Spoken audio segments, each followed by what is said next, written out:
Asato ma sadgamaya, tamaso ma jyotirgamaya, mrityo ma amritam gamaya, abhirma iti rudrayate dakshinamukam tenamam pahinityam. Om Shanti Shanti Shanti. Lead us from the ever-changing to the unchanging. Lead us from darkness to light. Lead us from death to immortality. Light us through and through, and guide us evermore with thy loving presence. Peace, peace, peace be unto all. Good morning. The topic today is glimpses of Swami Turiyananda. Now, this is a part of a series on the monastic disciples of Sri Ramakrishna, in which we go as much as possible to first-hand accounts, eyewitness accounts, in order to get the feeling of what it was like to be in the immediate presence of these great souls. Now, we're going to start in the middle of Swami Turiyananda's life and then go back to the beginning and proceed in a more traditional manner. Swami Turiyananda lived from 1863 to 1922, 59 years. We'll start when he was 36 in 1899 in New York City, a realized soul in the prime of manhood, just starting to teach in the West. This is a first impression of Swami Turiyananda by Cornelius Hedgeblom, a Dutch immigrant to America, who had already taken first monastic vows from Swami Vedanta, who had already been teaching in America for some time. And he would later live in India, taking final monastic vows as Swami Atulananda. He died there in, I think, 1966, and was also known as Guru Das Maharaj. Guru Das was his first monastic name. Swami Turiyananda had been conscripted by Swami Vivekananda to come to America to teach and to mold the lives of the sincere spiritual seekers who Swamiji had found there. This was at the Vedanta home, a rented place in Manhattan. And Cornelius starts. In appearance, Swami Turiyananda was quite a contrast from Swami Abhedananda. Swami Turiyananda was of shorter stature and his features less classical, but his manner was winning. His face was bright and open, as we find it in teenagers. He was probably actually a few years older than Swami Abhedananda, who also looked young. Swami Vedanta looked like a young, dashing college graduate. Swami Turiyananda's face was like that of a happy, intelligent, and thoughtful teenager, even younger. At times, very much so. In fact, as I later observed, his expression on his face was subject to moods more markedly than I have ever noticed in any human face. Sometimes his face indicated tremendous strength and indomitable willpower. At other times, remote, as if his mind had withdrawn completely from the external world. Sometimes he looked to be the picture of humility, and again his face would be like that of a child, innocence and purity written in every line. The Swami entered the room smiling. I was introduced. His manner was easy, and I felt as if I was meeting an old friend. "Oh, you've come," he said. "I've heard about you." I told the Swami how glad we all were to have him with us. You see, Swami, we love India and everyone and everything that comes from that holy land. The Swami smiled. You see, here are these people in the West that have maybe unknowingly this deep spiritual aspiration, and all of a sudden there are these realized souls that have come over to teach them, and they're really happy.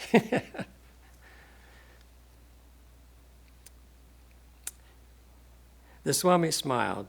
"Oh," he said, "that's good. And though I have not been in this country very long, I feel quite at home here. It's not as strange as I thought it would be. Human nature, I see, is the same everywhere. I feel I have come amongst friends." "And so you have, Swami," I said. Again he smiled. "Good, good. Yes, you are all Mother's children, the children of the Divine Mother. And I know that you love India."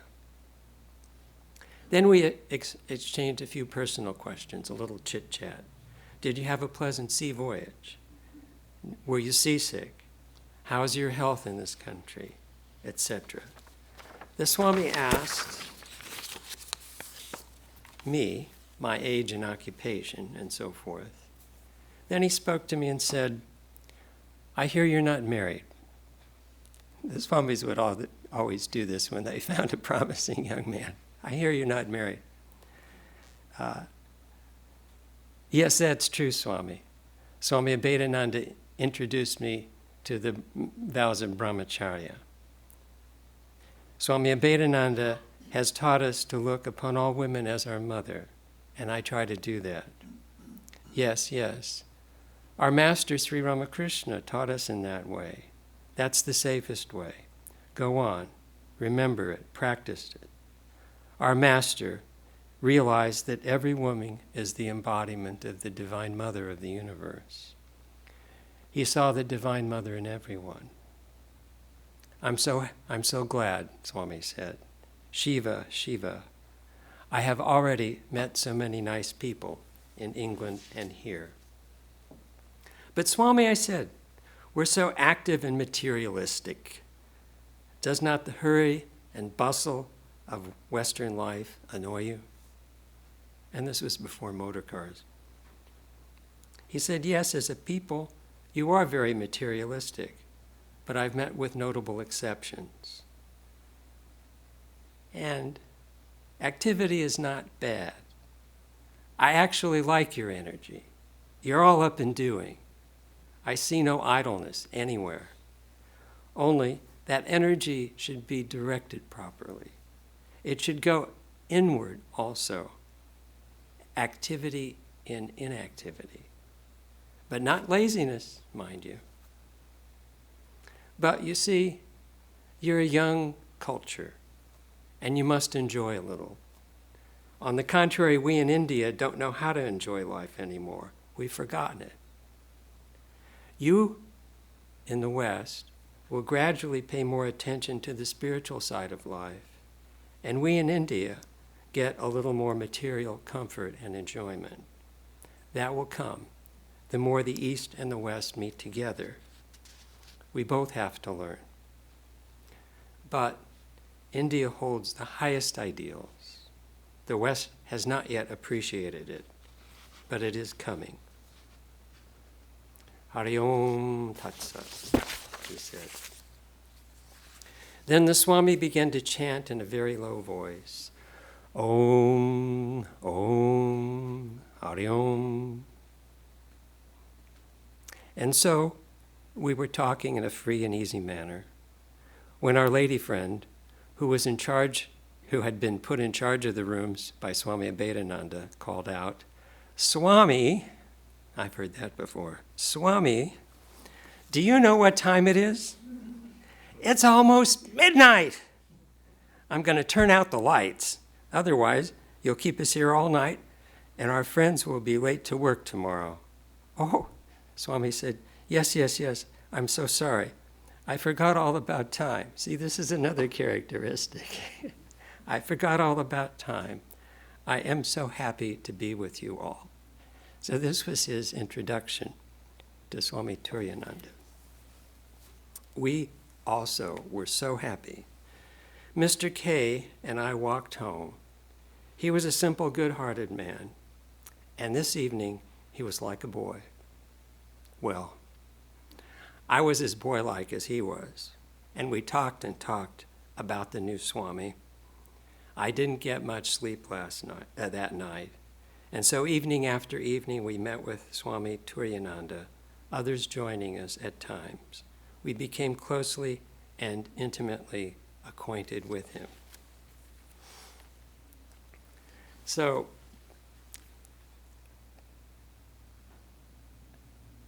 I love Swami Atulananda's reminiscences. English wasn't his native language, but he spoke it as a native, and his reminiscences are so fresh. And you don't get summaries. You get conversations with direct quotations, and it makes a huge difference. So I want to continue a little bit more with his reminiscences. Swami Atulananda, Guru Das Maharaj, Cornelius, all the same person. He says, the chant which I have mentioned was an outstanding feature of Swami Turiyananda. Everyone noticed it and seemed impressed by it. It was altogether new to us, and I may be allowed to make a few remarks about it. The chant was peculiar with the Swami. He would keep it up for hours at a time. When he was talking, he would chant in between. After asking a question, he would chant while listening to the reply. Walking, sitting, talking, in public or alone, always that soft, melodious chant. Sometimes it was rather amusing in our conventional Western life. In a crowded streetcar, the Swami, unconcerned about his surroundings, would sit softly chanting, Om, Om, Hari Om. 1899, New York City. To the surprise and wonderment of the other passengers. But the Swami seemed quite unconscious of it. Often I noticed the passengers look at each other smiling.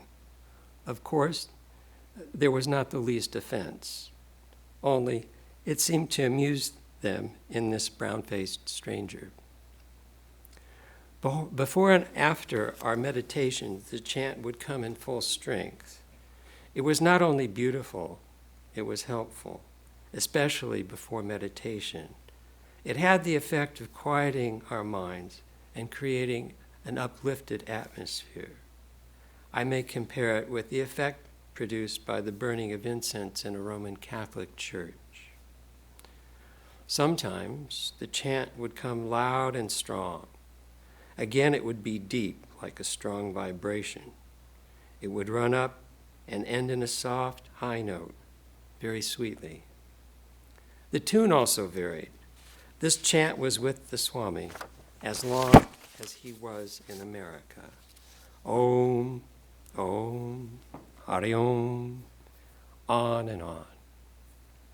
I didn't quite understand it at first, but I now realized that how by this chant the Swami kept up an inward flow of unbroken meditation, and how often it also had the effect of making us pause and collect our scattered minds, drawing us inward as well. But it was entirely natural to him. It came of itself without any effort from someplace deep within. Sometimes later, especially in the Shanti Ashram. Now, the Shanti Ashram was the second phase of his work in America. He was there from 1900 to 1902, and he was sent there by Swami Vivekananda, 160 acres in the San Antonio Valley, out in the middle of nowhere. It's still in the middle of nowhere. To to establish an ashram of peace where people could mold their lives to realize God. And Guru Das was there with him. Sometimes, especially later in the Shanti Ashram in California, when we, the students, would be indulging in light talk, we would suddenly hear the chant from a distance, coming louder and louder as the Swami approached. Invariably, it would put an end to our light talk and make us remember what we were in the ashram for. Another peculiarity of Swami Turiyananda was that while talking to a person, softly chanting in between, he would sometimes look remote, as if he were not only half listening, as if his mind were elsewhere. It was puzzling and also misleading, especially when the Swami was slow to answer a question. Some of us thought that he was not interested in the subject or did not like to be drawn outward from his meditation. But it was not the case. I noticed he never lost the drift of the conversation, and his answers were always to the point. I once questioned him about it. He said, "There are two ways of answering a question.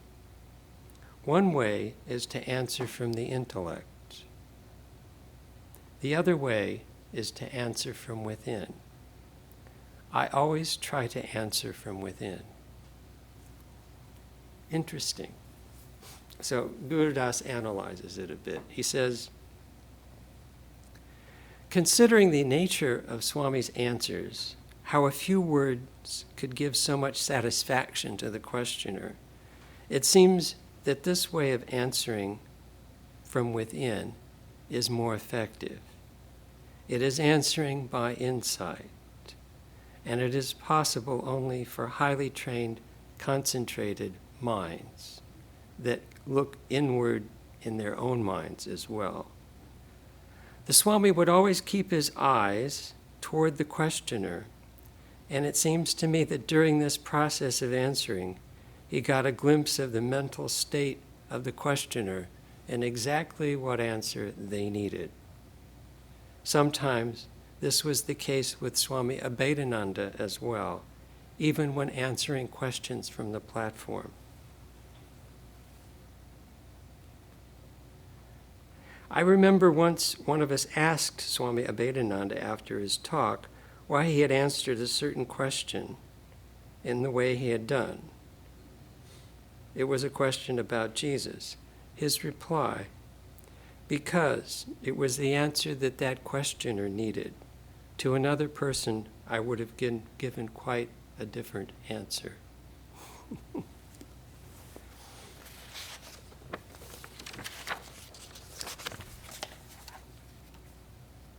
So he's in New York, and he is walking the streets and riding the streetcars, and in many ways he's just a New Yorker living in Manhattan. But how did he interact casually with people who weren't his students? Guru Das tells us. The Swami impressed people in his own simple way. He and I used to go to a little vegetarian restaurant together. Now, I didn't know they had vegetarian restaurants in New York City in 1899, but I guess they did. It was a quiet place and very few people went there, so we could take our time as we had our meal and talk freely together. A young woman was in charge of the dining room and served the few guests that frequented the place. She was a happy, simple country girl, always ready with a smile and a kind remark. The Swami liked her. She was so open and free, but perfectly modest. Once the Swami asked her, "What is your name?" "My name is Mary." "Oh, how beautiful." Mary was Jesus' mother.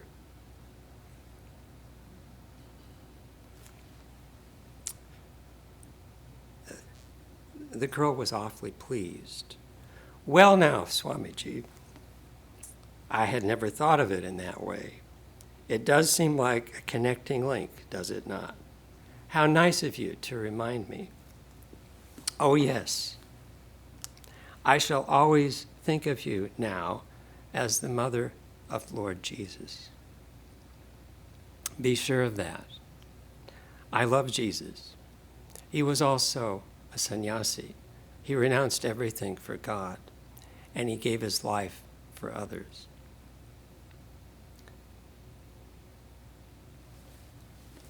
Mary became devoted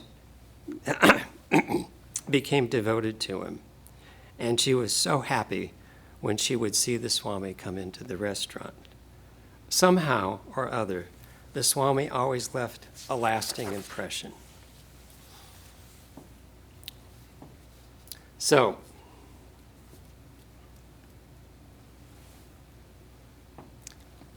now we'll start at the beginning. How did he get to this place in his life? Okay. So the chronology of his life is 1863 to 1880, his early life with his family. 1880 to 86, he was trained by Sri Ramakrishna. From 1887 to 1889, he was mostly an itinerant monk in northern India. He liked to wander around, sometimes alone, mostly alone, sometimes with his brother disciples.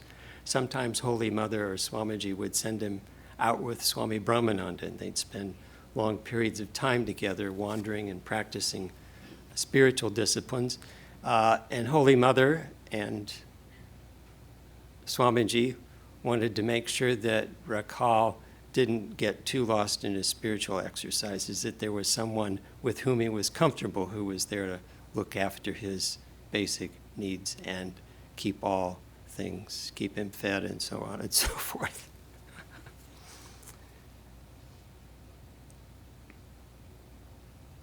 And as our centers sprouted up, and he'd stay in one of our centers for a while, he'd always take classes with the novices. He'd always teach them. He'd always mold lives. He was a deep student of the scriptures and of the life of Sri Ramakrishna. And just being around Swami Turiyananda, the novices would get trained. Okay, we've already covered this period. 1899 to 1900, he was in New York City. 1900 to 1902, in California, mainly in Shanti Ashram. India from 1902 to 1922. He resumed wandering around in India after he got back, but also he would stay in our centers and teach. And from 1919 until his death in 1922, he was in Varanasi. His health had broken down, and he needed care. And again, he was teaching in a very intense way to the monks that were his attendants and caregivers.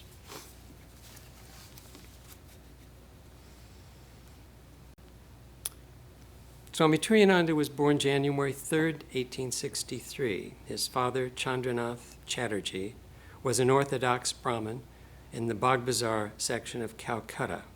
He was well respected for his piety, courage, and his capacity to tell the future.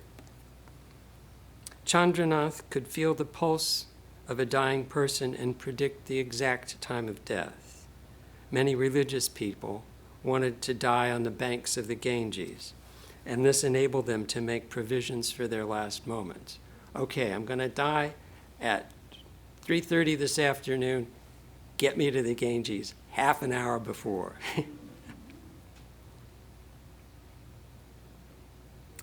was an upper middle class household. Chandranath worked for an English firm. 3 sons and 3 daughters.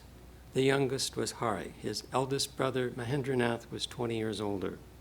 Second brother was 10 years older. His surviving sister, 7 years older. The suburbs of Calcutta at that time were surrounded by thick jungle. Small wild animals lived there, emerging into the street and freely entering houses in the evenings. One day, while Harinath's mother, Prasanna Mai, was working in the house, leaving little Hari on the floor, a jackal entered and was about to bite the child. The frightened mother came rushing in to save Hari and was herself bitten.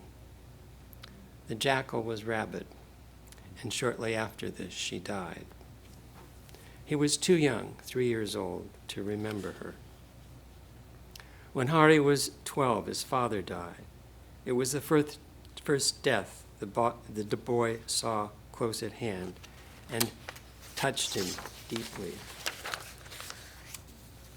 Mahendranath was 23, Hari was 3, and an orphan. No little brother or sister with whom to play. Mahendra's wife, Hari's sister-in-law, in particular, attended to his physical needs and showered so much affection on him that all his life Hari felt a deep debt of gratitude to her. She treated him as her own child. Later, he told a group of young monks, "My mother died when I was 3. I grew up under the care of my eldest sister-in-law. I kept close to her always. I didn't like to go anywhere without her. She was very affectionate and took good care of me and brought me up as her own child. I couldn't get her out of my mind even when I joined the monastery. I was very much concerned about her welfare as long as she lived." In school, Hari was a good student. He paid close attention to all his studies, and his special interest lay in religion and athletics. When he got the sacred thread and was initiated into the life of a young Brahmin, he bathed 3 times a day, repeated the Gayatri regularly, slept on the hard wooden floor, I don't know if it was wood, might have been cement, and ate the simplest of food. In addition, he took so much physical exercise that some feared that he would overtax his constitution. As a teenager, he could do 100 push-ups at a stretch or 500 deep knee bends. Strong. In addition to the external observances of baths and meditation, he learned by heart devotional hymns which he repeated whenever the mood seized him. He studied the Upanishads and committed to memory the Chandi, the Bhagavad Gita, the Vivekachudamani, and large portions of Tulsi's Ramayana. After bathing in the Ganga, he spent hours in meditation before the sun rose. He had quite strong samskaras for religious life. His first meeting with Sri Ramakrishna was in 1880. He was 17. And this is in his own words. "I first saw Sri Ramakrishna at Dinanath Boshe's house in Bagh Bazar a long, long time ago. In those days, the master used to be often in the state of samadhi. We were all young, 13 or 14. People referred to Sri Ramakrishna as the Paramahamsa, and they were all talking about his visit. I and some other boys were curious, and we all went to see. We saw a carriage stop in front of Dinanath's house with 2 men in it. Immediately, the adults around us began to say, 'The Paramahamsa has come, the Paramahamsa has come,' like kids. And they moved towards the carriage as a group. First, one of the men got down. He was well built. There was a big vermilion mark on his forehead, a golden amulet tied to his right arm. Looking at him, one felt that he was a strong person and a very shrewd one." Now you can see Hari's power of observation here, you know? Right arm, forehead, strong and shrewd, all at a glance. Standing close to the carriage, he helped the other person to get down. The other appeared very thin. This was Hriday Mukherjee, who was Ramakrishna's cousin, actually. The other appeared very thin. He had a shirt on and was wearing his dhoti securely tied over the waist. One foot was on the step of the carriage, and the other was still inside the carriage. He was completely unconscious of the outer world, and it seemed as if someone quite drunk was being taken out of the carriage. When he got down, everything changed. What a wonderful sight. There was an indescribable radiance on his face.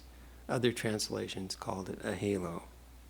I thought, I have heard from the scriptures about the great sage Sukadev. Is he the same? Is he Sukadev? By that time, many others had joined them and took them to the second floor. I followed.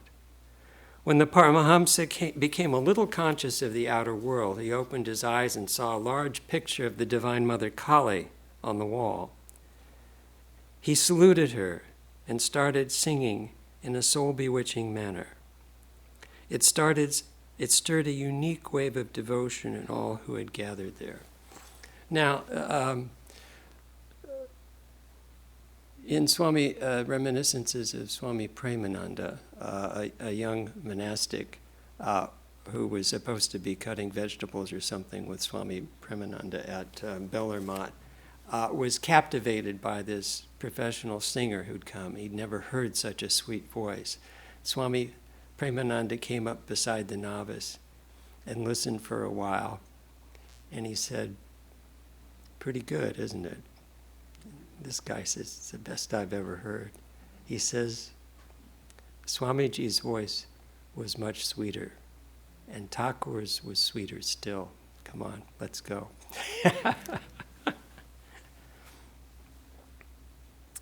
The song expressed the idea that Kali and Krishna are identical. O mother, for Yasoda, that's Krishna's mother, you would dance when she called you her precious blue jewel. It's not possible to describe the extraordinary feeling this song aroused in all that were there. After that, the Paramahamsa spoke on many spiritual matters. Young Hari was charmed by everything that the master did, but at the same time, his leaning towards Shankara's philosophy and his search for Brahman, the absolute, through the path of knowledge, kept him from wishing to become the disciple of one who was a devotee of the Divine Mother. So Hari continued his own way of life, a life of renunciation, austerity, and continence. His taste for schoolwork decreased, so that he did not try to go on to college when he graduated from high school. So the master kept his eye on him, and he didn't like the fact that Hari was absented himself for long periods of time. And he was watching. He saw people. He saw deep inside. One day, Sri Ramakrishna visited the house of his devotee, Balaram Bose, in Calcutta. The house was in Bagh Bazar, near Hari's home. Now, this is from Swami Ritajananda's biography of Swami Turiyananda, so the comments are Swami Ritajananda's. Sri Ramakrishna sent for Hari, and when he came, after asking about his welfare, said with great emphasis, "Nothing can be gained, neither the knowledge of God, nor devotion, nor direct realization, without the grace of God." Hari had been a strong believer in self-effort. His idea was that he could bring about whatever he wanted through his willpower, and he used to say so. But this was another point that the master knew Hari had to understand. The will has its place, no doubt, but it takes a person only as far as his own strength can take him. To reach the higher truth is too much for the limited power of a human being. It is not so easy to brush aside the tangible world, whose reality is perceived so vividly by all our senses, and which is constantly trying to dominate us. For this is needed the grace of God. Hari heard the master continue. Well, is it an easy matter to realize that the world is unreal and to have the firm conviction that the universe is eternally non-existent? Well, it is. In the state of highest realization, the universe is deconstructed, and the reality that's underneath the appearance is what's there.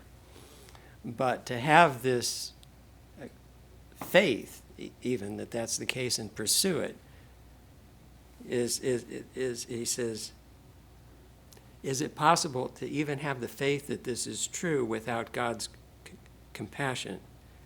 It is possible only if His grace produces that conviction in us. Can a person have that conviction through his own effort? How small is the power of a human being, and how small the effort he can put forth with that help. Sri Ramakrishna then went into samadhi. Returning to the semi-conscious state, he said, "Man cannot have a clear idea of even one aspect of God, and yet he wants another." And then he sang from the ending, or the Uttara part of the Ramacharita Manasa, the Tulsi's Ramayana. Hanuman is addressing the sons of Rama. O Kusha, O Lava, why are you so proud? If I had not let you capture me, could you have done it yourselves? As the master sang, tears began to fall from his eyes.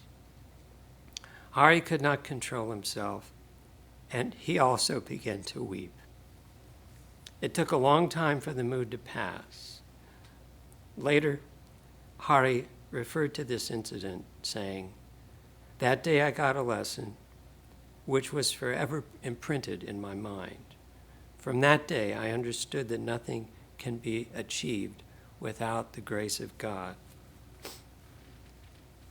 And this is Ritajananda commentary. When we read the letters and conversations of Swami Turiyananda, we see how effective this instruction was. The need for complete self-surrender to the personal God was borne in upon him over and over again.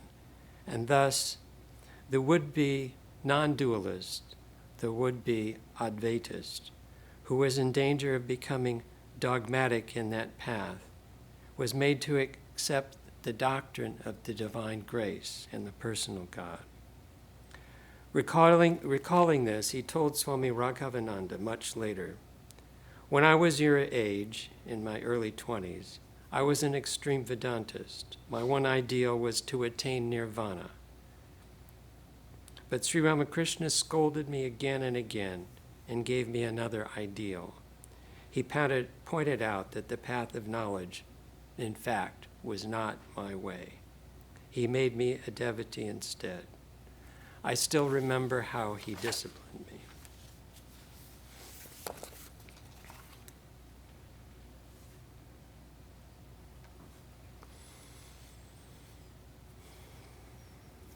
Well, it's another incident from Swami Turiyananda, from his training with Sri Ramakrishna. Not such a profound incident, but you can see the give and take and the play that existed in the kind of informal way in which Sri Ramakrishna taught Hari and his other monastic, the ones that became his monastic disciples. And I saw this quite a few places in the literature, but I like this one best. Swami Turiyananda narrated this incident to Dinesh, who became Swami Nikhilananda much later. And Swami Nikhilananda was an excellent storyteller.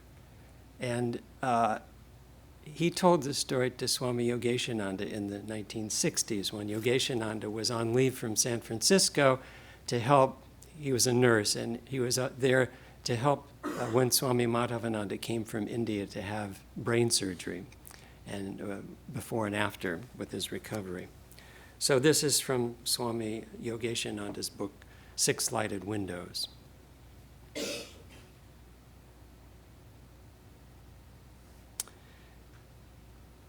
One day, Swami Nikhilananda told us of an incident about which he had heard from the great Swami, Swami Turiyananda. The latter was sitting in the master's room with him one afternoon when suddenly a boy poked his head in the door and asked, "I say, have you got a knife?" The master kept quiet. The lad went on, "My friends and I are having a picnic in the temple garden.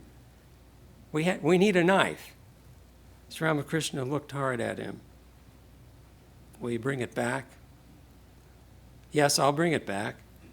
A second time, "Will you bring it back?" Of course he would. The master told him there was a knife on the brick under the bedpost and that he could take it. But, he said, "be sure to return it." After the boy had gone toward the trees, the master jumped up, ran to the door, and shouted, "I say, don't forget to bring back the knife." "Are you crazy?" said the boy. "We'll return your old knife." During the following hour or two, the master interrupted the conversation at intervals to ask Hari if he thought they would return the knife. The boy, Hari was thinking, this man is a poor Brahmin's son, no doubt. That's why he's so much attached to a measly penknife. But he didn't say that.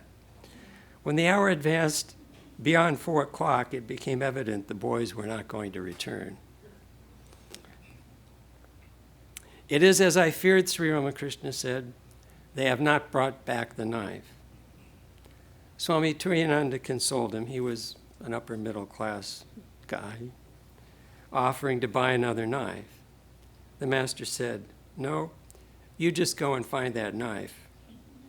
Good disciple that he was, he obeyed at once, though he knew that to look for it in that jungle was sure to be hopeless. Then the master came out the door of his room and said, "Just go over there in the grove of trees. Under the largest tree is a heap of potato peelings. Under the peelings, you'll find the knife." And so it was. Swami Nikhilananda didn't believe in miracles. Narrating the story, he said that it was not psychic power, but a good surmise. Back in the room, the disciple still did not express what he was thinking. This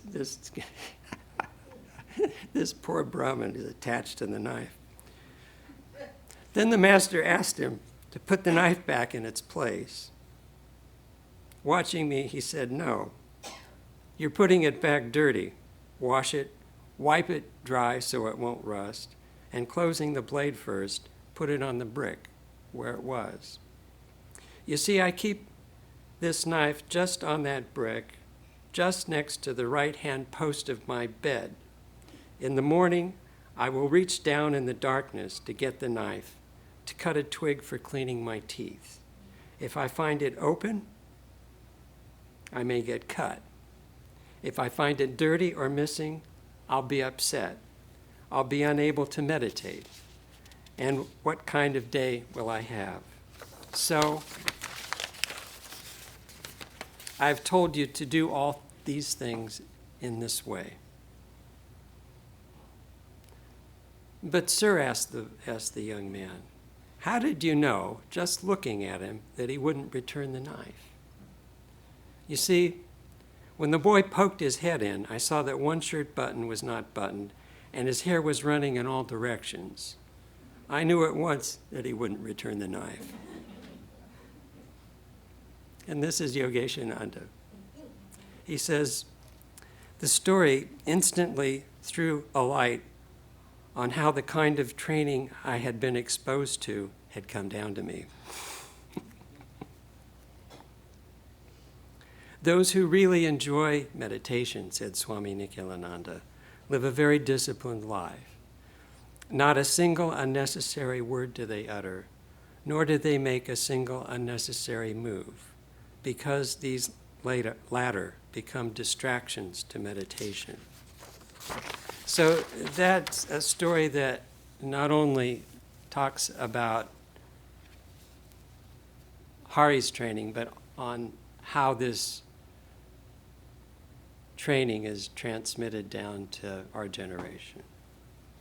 And the last thing about the master. This is Swami Turiyananda speaking. An hour of congregational singing and kirtan in the company of the master would fill us with such exuberant joy that we would feel transported, as it were, into an ethereal region. Even now, even meditation fails to evoke that celestial bliss, or even a semblance of it. That bliss would stay with us continually for a week. We used to feel intoxicated, though we did not know why or how. Who would believe it? It is difficult to convince anyone, yet I must say it. The ordinary person seeks nirvana because he has suffered. But he does not know the tremendous joy of divine communion. So this is Ramakrishna's way. You know, you get that taste for infinite bliss. And it's like, you know, if you want to go to the east, the west naturally recedes. You know, this is it. The focus is not on the defects of the world, but the infinite joy and knowledge and bliss that come from our higher nature. So this was the master's method of teaching. And he taught vijnana, he taught fuller knowledge. You realize God, and then you come back in the world and you see God in everything. It changes the world. Well, I don't know what it's like, but it's good.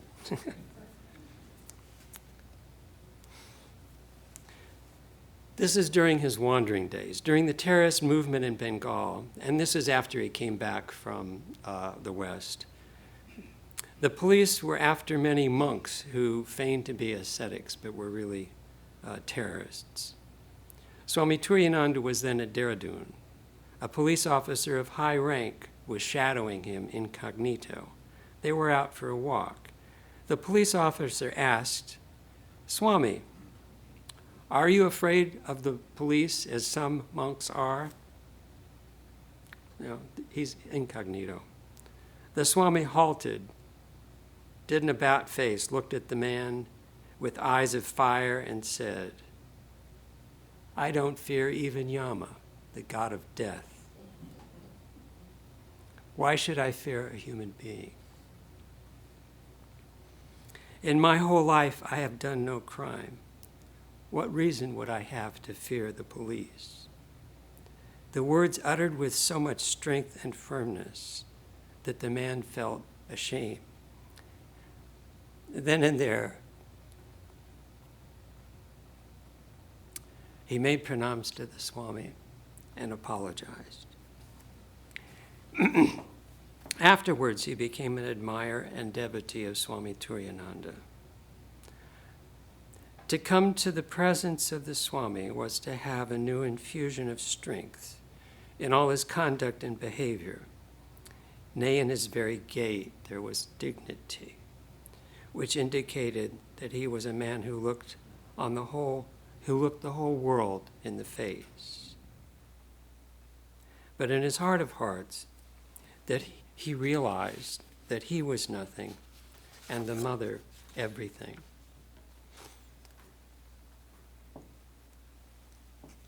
So there are lots of incidents here that we won't be able to get to.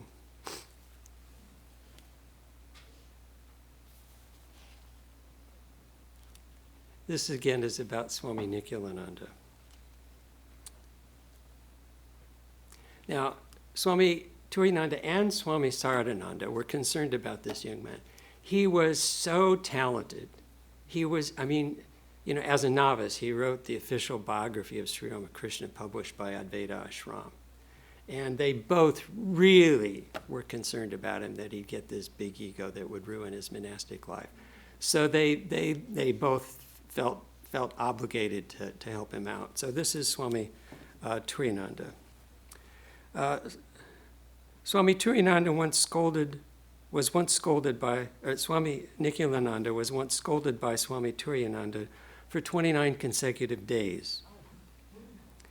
It was after the young man had clearly made his decision for the life in the monastery to become a monk. So previously, Swami Turiyananda had said, "What are you doing with your life? You're wasting it. Be a monk. You realize God."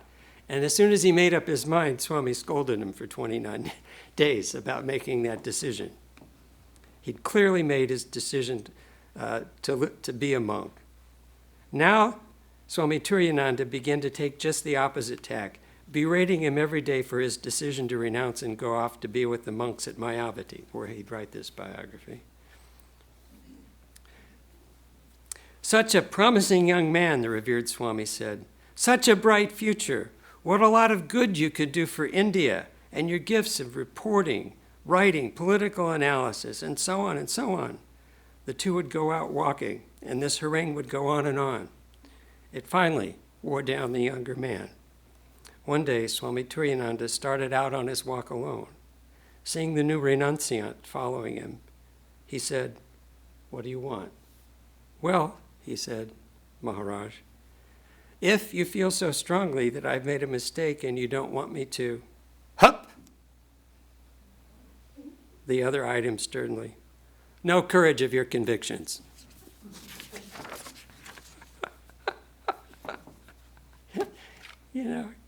Get the ego out of the way, it'll be fine.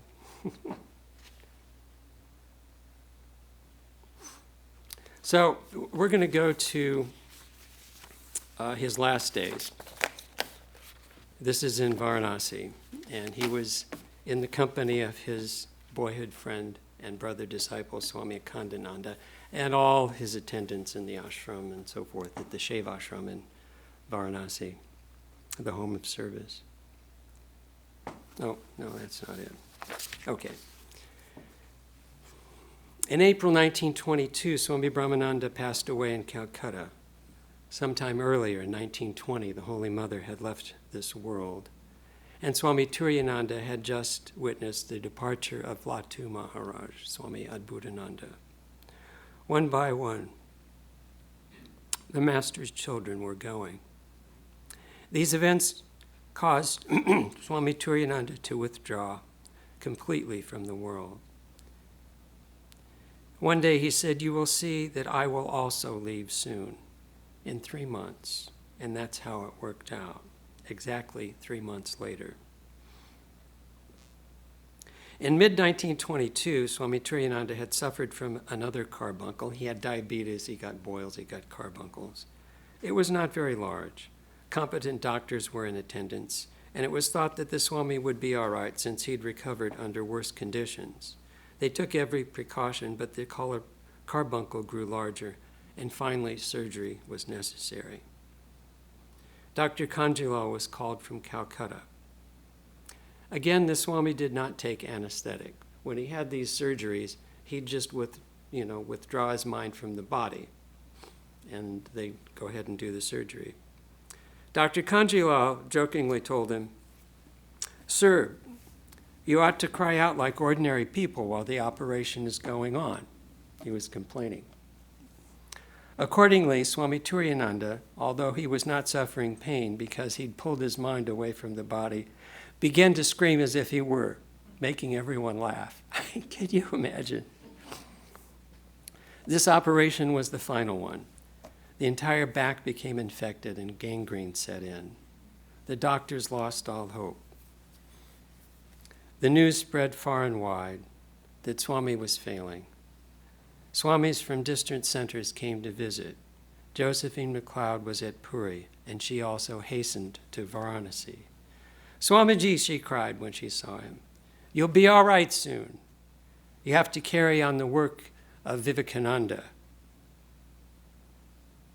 Since he had had that last operation, Turiyananda could only lie on his side and was in much pain. But when he heard the name Swamiji, he forgot his suffering and said, "Yes, yes, of course." She only stayed a few minutes, but before leaving she said, "You loved Swamiji so much. I'm giving you an engraving of him." With these words, she took out of her bag a crystal image of Vivekananda that she had made by the famous French engraver Lalique. And Swami was very happy to receive this beautiful work of art. Swami Akhandananda came, his boyhood friend. He was with Turiyananda much of the time. When Turiyananda suffered unbearable pain, Akhandananda would hear him and repeat loudly the name of God, but no word of complaint ever escaped from Turiyananda's lips. Akhandananda received an urgent letter from Sargachi. An emergency required his immediate presence. Akhandananda went to the ailing Swami's room, wondering what to do. "Come in, brother," he said to Akhandananda. "Sit down. When you're not here, I get confused. Don't leave now." That settled it. The young monks, see, the world is going on. Swami's, getting ready to leave, but the world is going on around him. The young monks of the Benares centers wanted to be treated to a feast by Swami Akhandananda, this big Swami. And they thought that would be a special blessing and really good food. They approached Swami Akhandananda. Unfortunately, he had very little money with him, but he didn't want to disappoint the novices. With this in mind, he entered Swami Turiyananda's room and presented it to him. The Swami said, "Don't worry," and asked his attendant to give him the money. A big feast was arranged for all the monks at Advaita Ashram and the home of service. Swami Turiyananda said, "There should be fun and joy at least for another week." The end was near. Perhaps recalling his life of wandering, which he loved, Swami Turiyananda said to Sanat, his attendant, "Get my water jug and my cloth. Let me go out and sit under a tree." He was eager to get up and walk, which was, of course, impossible. He attempted often to sit in meditation. Some attendants would try to help him, but he didn't have the strength to sit. The night before his death, the Swami said repeatedly to his attendants, "Tomorrow is the last day." But they didn't understand, for his condition had shown some improvement the last day or two. Besides, his speech was very clear, and there was no sign of suffering. Early the next morning, Akhandananda came. Turiyananda said, "We belong to the mother. She is ours. We belong to her. She is ours." Then he quoted the Chandi, the verses that end, "Salutations to thee, O Narayani."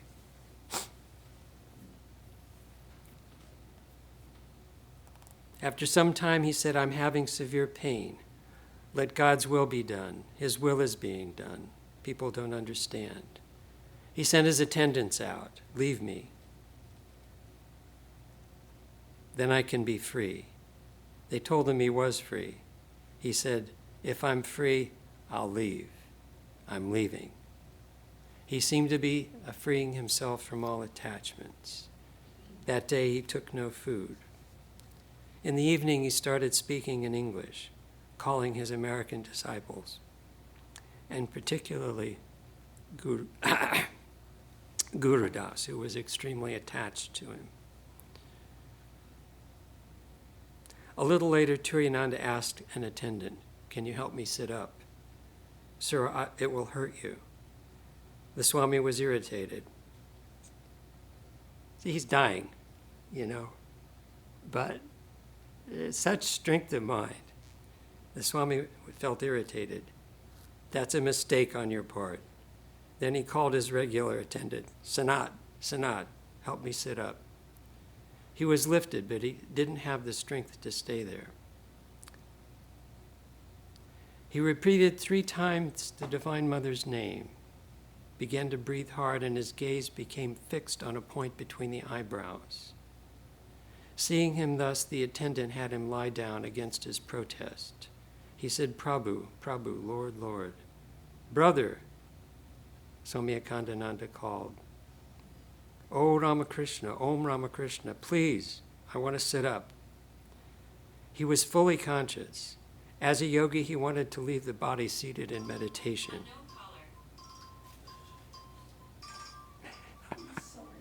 It's okay. It's okay. As a yogi, he wanted to leave the body seated in meditation. He said, why haven't you made me sit?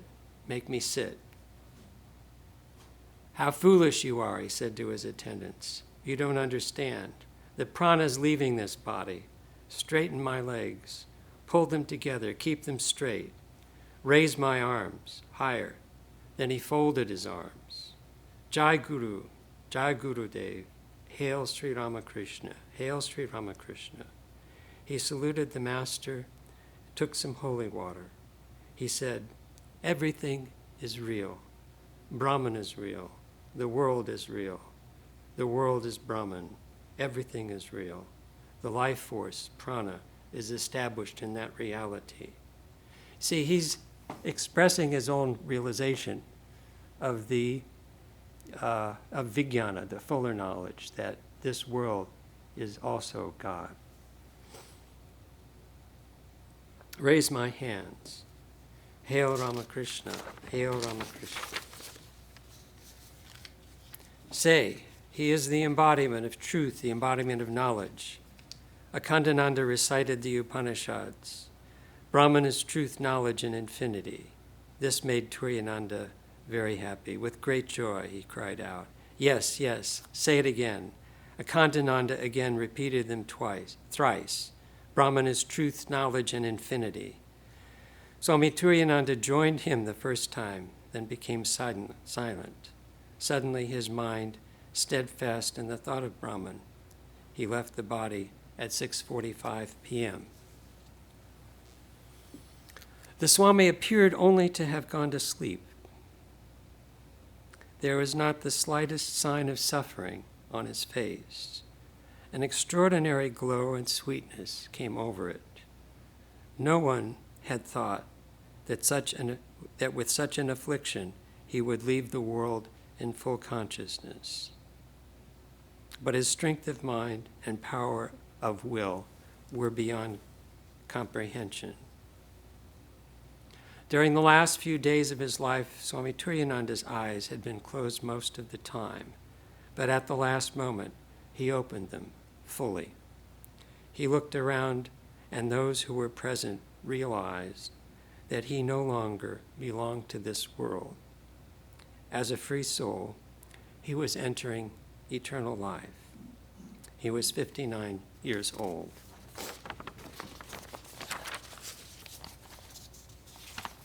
What happened here?